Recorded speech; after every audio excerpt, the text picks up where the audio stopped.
الرحمن الرحیم۔ آج کا ہم شروع کرتے ہیں درس سورۃ البقرہ، دوسرا رکوع، آیت نمبر 16۔ یہاں سے اولئک الذین اشتروا الضلالۃ بالہدی، اولئک یہی لوگ، الذین جنہوں نے اشتروا خرید لی، ضلالہ گمراہی، بالہدی ہدایت کے بدلے،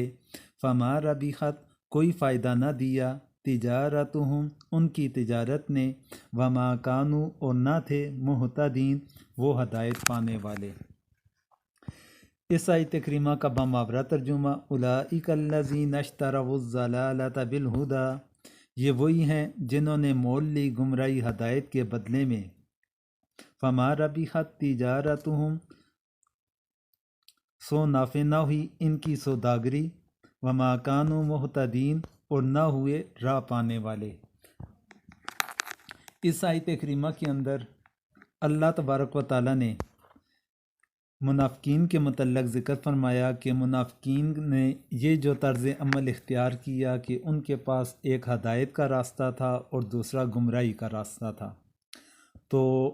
انہوں نے ہدایت کے راستے کو قبول کرنے کی بجائے انہوں نے گمراہی کے راستے کا چناؤ کیا۔ جب انہوں نے گمراہی کے راستے کو اختیار کر لیا تو ان کی یہ جو تجارت تھی کہ ہدایت کے بدلے کے اندر گمراہی کے راستے کو ترجیح دینا، تو اللہ تبارک و تعالیٰ نے اس راستے کے بارے میں ذکر فرمایا کہ ان کی یہ جو تجارت تھی، یہ تجارت ان کے لیے کوئی فائدہ اس تجارت نے نہ پہنچایا اور یہ لوگ ہدایت پانے والے نہ تھے۔ پھر اس کے بعد آخری 4 آیات کریمہ اس رکوع کی، ان 4 آیات کریمہ کے اندر اللہ تبارک و تعالیٰ نے منافقین کے متعلق مثالوں کے ساتھ سمجھایا کہ یہ لوگ ہدایت کے راستے کے اوپر نہ تھے بلکہ انہوں نے گمراہی کا راستہ اختیار کر لیا تھا۔ تو اللہ تبارک و تعالیٰ فرماتے ہیں، مثلہم کمثل الذی استوقد نارا، مثلہم ان کی مثال، کمثلی جیسے مثال، الذی اس شخص کی، استوقد جس نے بھڑکائی، نارا آگ کو، فلما پھر جب، اضاءت روشن کر دیا، ما حولہ اس کا ارد گرد، ذہب چھین لی، اللہ نے، بنورہم ان کی روشنی، وترکہم اور انہیں چھوڑ دیا، فی ظلمات اندھیروں میں، لا یبصرون وہ نہیں دیکھتے۔ باماورا اس کا ترجمہ، مثلہم کمثل الذی استوقد نارا، ان کی مثال اس شخص کی سی ہے جس نے آگ جلائی، فلما اضاءت ما حولہ پھر جب روشن کر دیا آگ نے اس کے آس پاس کو، ذہب اللہ بنورہم تو زائل کر دی اللہ نے ان کی روشنی، وترکہم فی ظلمات لا یبصرون اللہ نے ان کی روشنی کو زائل کر دیا اور چھوڑا ان کو اندھیروں میں کہ کچھ نہیں دیکھتے۔ اب اس آیت کریمہ کے اندر پھر اس کے ساتھ آگے ذکر فرمایا، صم بکم عمی فہم لا یرجعون، صم بہرے ہیں، بکم گونگے ہیں، عمی اندھے ہیں، فہم لا یرجعون فہم سو وہ، لا نہیں، یرجعون لوٹیں گے، بہرے ہیں، گونگے ہیں، اندھے ہیں، سو وہ نہیں لوٹیں گے۔ اب ان 2 آیات کریمہ کے اندر اللہ تبارک و تعالیٰ نے ان منافقین کے متعلق ذکر فرمایا کہ جو منافقین اپنے دل کے اندر پختہ لحاظ سے کفر کے اندر تھے اور زبان کے لحاظ سے انہوں نے اسلام کو قبول کر لیا تھا، یعنی پختگی انہوں نے اپنے کفر کے اوپر بھی رکھی لیکن ظاہری طور کے اوپر انہوں نے اسلام کو قبول کر لیا تھا۔ تو اللہ تبارک و تعالیٰ نے اس مثال کے ذریعے سے ان کے بارے میں یہ سمجھایا کہ ان کی مثال ایسی ہے کہ اگر کوئی شخص آگ جلاتا ہے، پھر آگ جو اس شخص نے جلائی تو اس کا ارد گرد روشن کر دیا گیا، تو اللہ تبارک و تعالیٰ نے ان کی روشنی کو زائل کر دیا اور انہیں اندھیروں کے اندر چھوڑ دیا گیا، تو سو وہ کچھ بھی نہیں دیکھتے۔ یعنی کہ انہوں نے ہدایت کے راستے کو چھوڑ دیا، ہدایت کا راستہ جو تھا وہ ان کا ارد گرد اسے روشن کر دیتا ہے۔ پھر اس کے بعد جس وقت وہ اپنے کفر کی طرف پلٹتے ہیں تو کفر پر پلٹنے کی وجہ سے ان کا ارد گرد جو ہے تو وہ سارے کا سارا گمراہی کے ساتھ تاریک ہو جاتا ہے اور وہ لوگ ہدایت نہیں پاتے۔ اس مثال کے ذریعے سے اللہ تبارک و تعالیٰ نے ان منافقین کی وضاحت فرما دی، ان کے لیے یہ مثال دی گئی کہ جو لوگ اپنے دل کے اندر پختہ کفر رکھتے تھے اور زبان کے اوپر انہوں نے اسلام کو قبول کر رکھا تھا۔ پھر اس کے بعد کی جو 2 آیات کریمہ ہیں، ان 2 آیات کریمہ کے اندر اللہ تبارک و تعالیٰ نے ان منافقین کے بارے میں ذکر فرمایا کہ جو دل کے اندر کفر کے لحاظ سے پختہ نہ تھے، بلکہ کبھی ان کے دل کے اندر یہ چیز پیدا ہوتی کہ اسلام بہتر ہے اور وہ اسلام کے قریب ہونے کی کوشش کرتے، کبھی ان کے دل کے اندر یہ حسرت پیدا ہوتی کہ اسلام صحیح مذہب نہیں بلکہ ہم جس مذہب کے اوپر پہلے سے موجود تھے تو وہ مذہب ٹھیک ہے، پھر اس کی طرف وہ جانے کی کوشش کرتے، یعنی دل کے اندر ان کا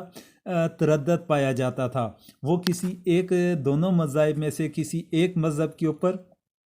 پختگی اختیار نہ کر پا رہے تھے۔ تو اللہ تبارک و تعالیٰ نے ان 2 مثالوں کے ساتھ ان کی وضاحت فرما دی۔ او کصیب من السماء فیہ ظلمات ورعد وبرق، او کصیب یا جیسے بارش ہو، من السماء آسمان سے، فیہ اس میں، ظلمات اندھیرے ہوں، ورعد اور گرج ہو، وبرق اور بجلی ہو، یجعلون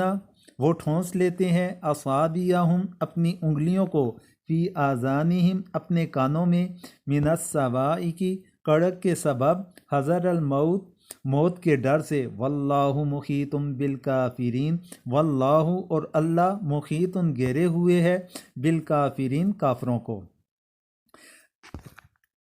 یکاد البرق قریب ہے، یکاد البرق یکاد قریب ہے، برق بجلی، یخطف اچک لے، ابصارہم ان کی نگاہیں، کلما جب بھی، اضاء وہ چمکی، لہم ان پر، مشو چل پڑے، فیہ اس میں، وَإِذَا اور جب، اظلم اندھیرا ہوا، علیہم ان پر، قاموا وہ کھڑے ہوئے، ولو اور اگر شاء چاہتا، اللہ لذہب چھین لیتا، بسمعہم ان کی سنوائی، وابصارہم اور ان کی آنکھیں، ان اللہ بے شک اللہ علی پر، کلی ہر شیء چیز، قدیر قادر ہے۔ اب ان 2 آیات کریمہ کے اندر اللہ تبارک و تعالیٰ نے ان منافقین کے متعلق ذکر فرمایا کہ جو منافقین مذہب اسلام کو اختیار کرنے کے اندر تردد کا شکار تھے۔ اب یہاں اس مثال کے اندر ایک بات کی وضاحت کرتا چلوں کہ اللہ تبارک و تعالیٰ نے بارش کی جو نسبت فرمائی وہ آسمان کی طرف برسائی، آسمان کی طرف نسبت عطا فرمائی، جبکہ بارش کا جو نزول ہے وہ بادلوں سے ہوتا ہے۔ تو پھر اللہ تبارک و تعالیٰ نے آسمان کی طرف کس وجہ سے اس کی نسبت کو ظاہر فرمایا؟ تو یہ مسائل کے لحاظ سے عام مسئلہ ہے جو وضاحت طلب بھی ہے اور پوچھا بھی جا سکتا ہے۔ تو آسمان کی طرف نسبت کرنے کی وجہ مفسرین کرام یہ فرماتے ہیں کہ اللہ تبارک و تعالیٰ نے قرآن مجید کے کئی مقامات پر بارش کی نسبت کو بادلوں کے ساتھ بھی فرمایا کہ بادلوں سے بارش کا نزول ہوتا ہے۔